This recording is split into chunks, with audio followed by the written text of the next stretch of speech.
Hi, it's Jane here from craftwithjane.co.uk, and I am bringing you a cute little gift box for a little chocolate bar.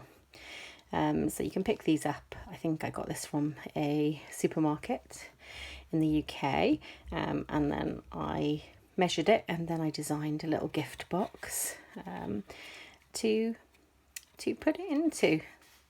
And I'm going to show you how I did that today. So I'm going to start off with some cardstock. So I'm going to do similar colours, which for this one I used Night of Navy and Bumblebee. So I'm going to switch it around and do my main box colour in the Night of Navy. And the cardstock measurements are, oh, I've got it, 6.5 by 6. And on the 6.5 side I am going to score it at half, half, 1, 1, 5.5 and 6. And then on the 6th side I'm going to score it at 2.25, 2 3/4, 5 and 5.5. So that is all scored. So I'm going to remove that out of the way, and I'm going to get my paper snips. So I've got my Stampin' Up snips here. So I am going to then cut away before I burnish today. So I'm going to cut down here, because I know that this is my side that I am securing my box with, this tab just here. So I'm going to cut these tabs away completely. There you go. So those two are gone. Now I'm going to cut down this element here. Now I know that I don't need this end because I'm going to be making tabs. So I'm going to cut it off and I'm going to burnish ever so slightly the edges just there. And I'm going to do the same here.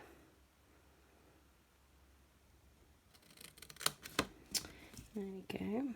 And adjust here. So I'm going to take away these two at the end here because I know that I do not need them. There we go.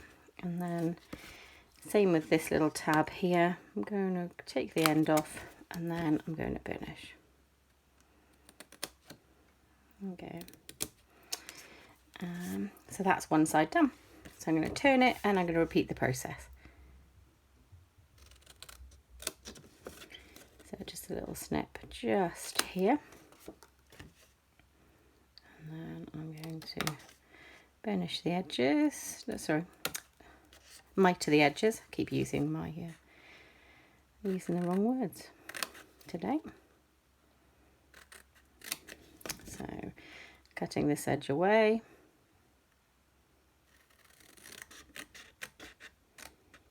There we go.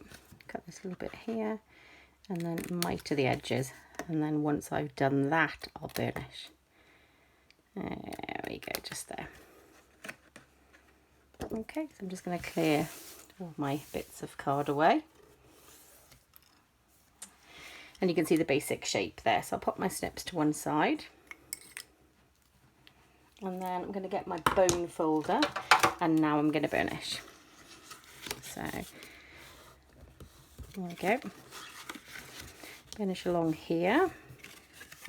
So at the moment in the UK it's quite warm weather-wise, so I'm not sure I'll be giving too many of these chocolate bars away, but it's really handy because you can make these up and you can flat pack them and just keep them really for when you need them. I'm just going to do these little tabs here. Before I burnish these end points, I'm actually going to round the corners because I think it just makes quite a sweet little it seems easier to move them into the box and out of the box. So just try and do that now. On that.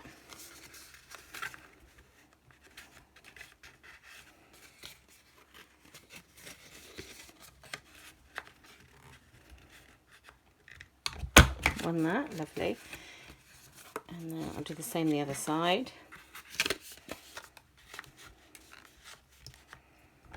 And then same this side. And there we go. So I'll just get rid of those. I'll put my corner punch away, and then I'm going to burnish these.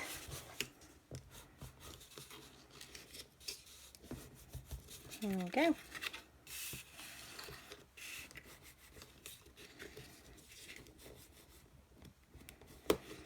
So now I'm going to create my chocolate box shape by securing there. So I'm just going to stick the side down. Now you could use your Tombow liquid glue, you could use your tear and tape, or you can use your Stampin' Seal Plus. For this I'm going to use my Stampin' Seal Plus. There we go. So I may have done it over the edge again. Probably need to get a bit better at this because I keep doing it over the edge. There we go. So I'm going to put that down there, and I'm going to put this down, and then I'm going to burnish. Perfect. And that has created my box shape. So I have the 1/2 inch circle punch. Unfortunately Stampin' Up doesn't do this anymore, but you could use any other circle punch you had, but this one just is convenient. So I'm just going to pop out 2 little thumb holes just here, just to make opening the box a little bit easier. Okay, so that is the basic box structure. Now I am going to make my fun design concept for the front.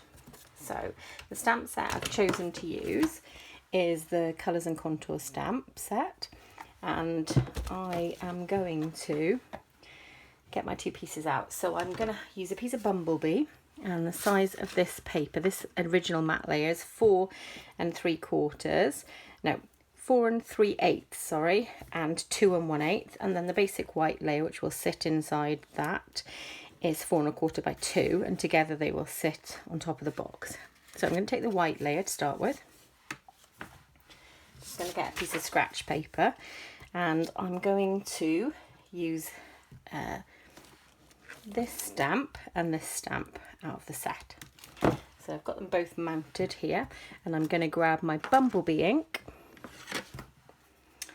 and I'm going to start with my flowers. So just ink up, and I'm just randomly going to put them on here.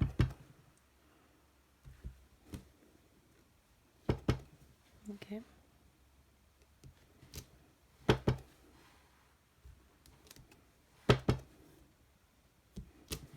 There we go. So it looks quite sweet. So I'm going to close that one up. And then I'm going to get my Night of Navy. So I'm going to stamp this one off a little bit because it can be quite dark and overpowering for this. So I'm just going to stamp off once, and then I'm going to do that. Again, same principle, stamp off once, do that. Stamp off, stamp off. There we go. Do I want any more? Probably. There we go. Any more? So you've got to be careful to remember to stamp off. There we go. So I will, yeah, I think I'm happy with that. So I'm going to move my scratch piece of paper out of the way. And now I'm going to adhere them. So I'm going to use my liquid glue for this. Put my ink pad away first. Always look after your ink pads. Look after your equipment. There you go. So I'm going to see if I can get some glue on here. Lovely. Pop this here, and as best I can, I'm going to try to centre it. I think that looks okay.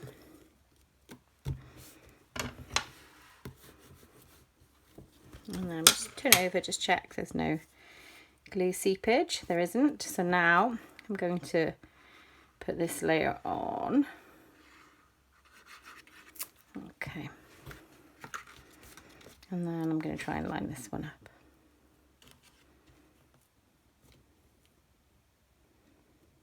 There we go. So if you are making these up, and I've got a little bit of seepage there. So if you are making these up in advance and you wanted to store them, so you were going to do a big event and you felt like you wanted to store them up, this would be the perfect point at which you could keep them flat and store them somewhere until you required them. So that's the beauty of these fold flat type style boxes. But I'm not going to do that, so I'm now going to make my box. I'm going to pop my chocolate inside and close up both ends. And you will see it's a beautiful snug fit that you can't really feel it shaking around in there. So that is there. I'm now going to get my bumblebee ribbon, which is a gingham ribbon, just here. And I'm going to tie around. So this will sort of keep it in position and also adds a fun little decorative element to the gift. These make perfect thank you gifts. Great for sending out to customers when the weather's a little bit cooler. So yeah. There we go. Just try and make sure that's quite centered. I'm going to use my super snips to snip them off, just to make a cute little decoration there. Great. So I'll pop my bits away, and then I'm going to use the Hippo and Friends dies, and I'm using this one just here, the smaller of these three cute shapes, and die cut out the sentiment from the Colour and Contour photopolymer stamp set, and I'm going to die cut out the thank you for everything. So I'm stamping it in the Night of Navy ink, and there we go.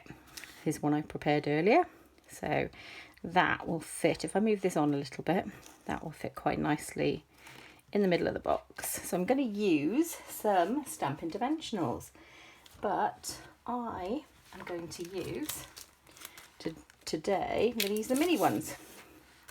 So mini Stampin' Dimensionals, and that's because I really want to leave a little bit of space for the ribbon, so that it doesn't stop the ribbon from freely moving if I needed to. So I'm going to pop them at the top and at the bottom. So bear with me, I'm going to probably put 3 along the top and 3 along the bottom. There we go. Just here, so I'm just going to take these off. Cute little dimensionals.